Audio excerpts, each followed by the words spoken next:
Hello everyone and welcome back to the channel. Today we'll be continuing part 4 of What If Supreme Kai Saved Future Gohan. If you haven't seen part 3, there's a title card where you can go check it out and see what happened in the last part. But today we'll be going into the Universe 6 versus Universe 7 arc. What will the team look like? Will the Universe 7 team be able to win this tournament? Also, I own a Discord for anyone who wants to join and talk more about Dragon Ball with me and other viewers. Maybe give us some of your own what if ideas, and maybe in the future, I can do them. Check the link in the description down below. Without further ado, let's dive into part 4 of What If Future Supreme Kai Saved Future Gohan. After the events of Resurrection F, the Z-Fighters return back to their normal lives with their training.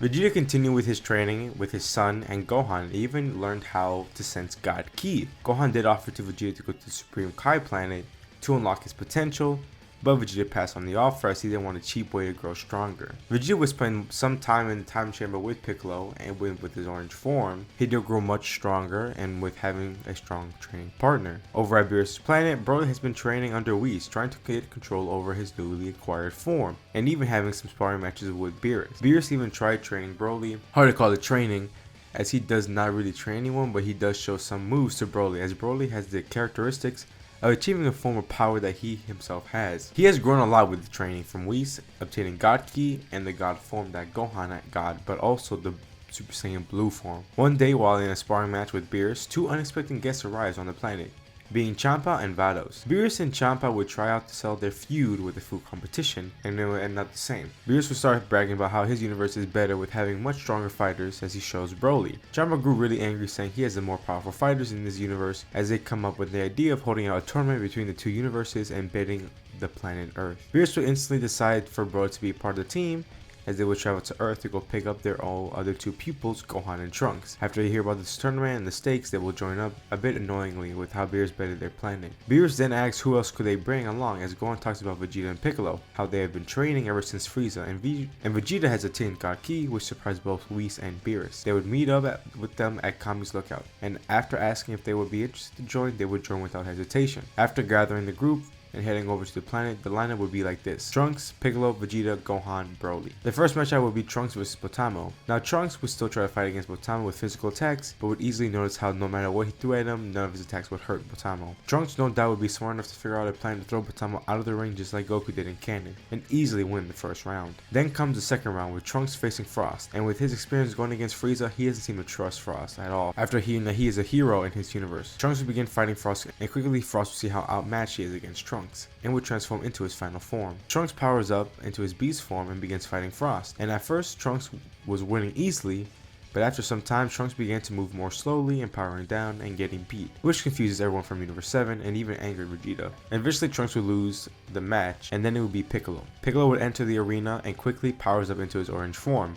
Watching the fight between the two, he grew suspicious. Piccolo is a smart fighter and knows something weird happened during the fight, as Trunks was far more powerful than Frost, that he may have done something to alter the match. The fight begins and Frost tries to quickly end it by stabbing Piccolo in the arm, but he notices it. Quickly he removes his arm to stop whatever Frost injected him with to not let it spread to his whole body. This shocks everyone, not expecting that from Piccolo, but he easily regrows his arm. He knows his current form is too big and slow, so it would be easier for Frost to hit him again, so he reverts out of his orange form and goes into his golden form, which is enough for Frost. Frost will still attempt to use his poison to knock out Piccolo, but Piccolo pays attention, dodging all of Frost's attack, and find out how he injects the poison. And when Frost tries to strike again, Piccolo will grab the arm and give Frost a sucker punch right in the gut, which sends him flying out of the ring, eliminating Frost, and also exposing him of what he did, which shocks everyone. Piccolo would then face off against Magneto, and no doubt when trying to fight him, Piccolo would eventually make a remark towards Magneto and realize his weakness of being bullied. And I have no doubt Piccolo would be able to throw some insults at Magneto and would advance to the next fight against Kaba. But once he noticed that he is a Saiyan from Universe 6, he decided to take a step down and allow Vegeta to have his chance to interact with another Saiyan. Vegeta is thankful to Piccolo for giving him this chance. Once he arrives in the arena, their interaction will go on somewhat similar. Vegeta will still teach Kaba Super Saiyan the same way he did in the anime. The fight will be a lot closer with the lack of the Super Saiyan Blue form that Vegeta doesn't have, but with Super Saiyan 2 Vegeta, he is able to gain the edge on the battle and win against Kaba. But does say he is interested in visiting his Saiyan planet and see how the race is in another universe. Once that fight is over, Vegeta faces Universe 6's last fighter, Hit. Vegeta has a weird sense of Hit, and when the fight does begin, he is even more confused, seeing that the basic stance that Hit uses. Vegeta rushes rushes at Hit, but quickly sent flying away without anyone seeing him move. Vegeta is powered down from his Super Saiyan 2 form, but he still has another form to use. He powers up and transforms into the Super Saiyan God form that Gohan used when he first faced Beerus. Everyone is impressed by Vegeta obtaining the form without doing the ritual. Vegeta would then try to fight Hit again, but even with this new form, he is no match for Hit, and he would easily be knocked out of the arena and even out of his God form with one attack. Gohan would be up next, as Piccolo warns Gohan, saying that Hit is an opponent not to be underestimated, and to note that he is possibly using a technique that could stop time. Gohan gets into the arena and goes into his beast form. Not wanting to risk anything that could cause the fight begins, and Gohan tries to think of what he should do as he tries to use far range attacks, but easily Hit dodges them all. But Gohan almost sees Hit move slightly. Gohan powers up further to his max as he goes into attack, and when Hit activated his time skip, Gohan was able to see Hit move, but was not fast enough to dodge the attack. Gohan tries to figure out a way to beat Hit, but the more he tries to attack Hit, the more damage he takes, and he isn't making much progress without being able to touch Hit. It gets to the point where Gohan took so much damage that he is out of his beast form and is knocked out of his form, and is down further around, to the shock of everyone, thinking that he is the strongest in the group, but Beerus says that they're all wrong, as that title belongs to Broly, as he has yet to show his new strength he has gained with his time training with Whis. Broly steps into the ring with Hit, and after seeing the last two fights, he goes into Super Saiyan form and goes in to fight Hit, but like before, he uses his time skip and punches Broly, with the difference being Broly does not take effect from the attack. Hit is shocked that someone is able to take his powerful punch. Broly smirks as he powers up further into his legendary form that is now controlled, and with this new power he rushes down Hit, and when Hit uses his time skip,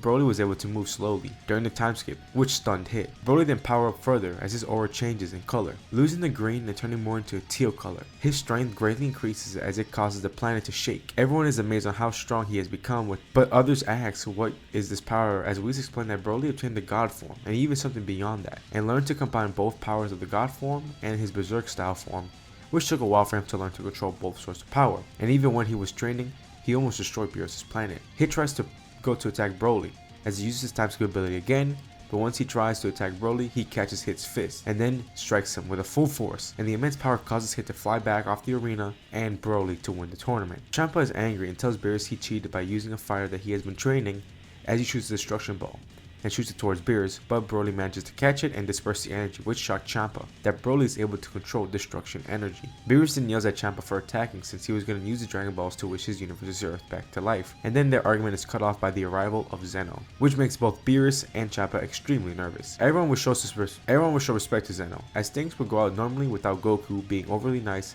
and even suggesting the idea of the tournament between all the universes. Once they leave, everyone will return back to Earth, with some of the Z fighters training on Beerus' planet. Then really, they have plenty of time to just train until the next threat comes, being Moro. Let me explain.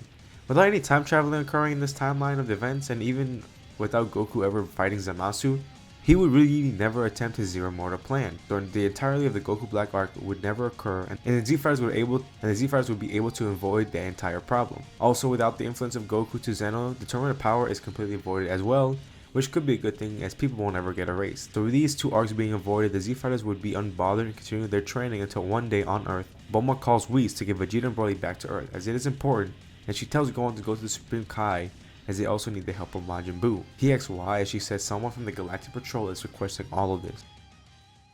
And that's where we're going to leave it off for now. Tell me how you think about the fourth part, and how I did with Universe 6 versus Universe 7 arc. How do you think of Broly starting to gain destruction-like power? What do y'all think about the next two arcs not happening in this timeline? How will the Z Fighters deal with the future threats that they will face? What could have happened differently? Leave your thoughts down in the comments below. I would love to hear them. If y'all are interested and enjoyed, please leave a like and subscribe. Hit the notification bell to be alerted whenever I post another part. Thank y'all so much for watching, and I'll see y'all in the next part. See ya.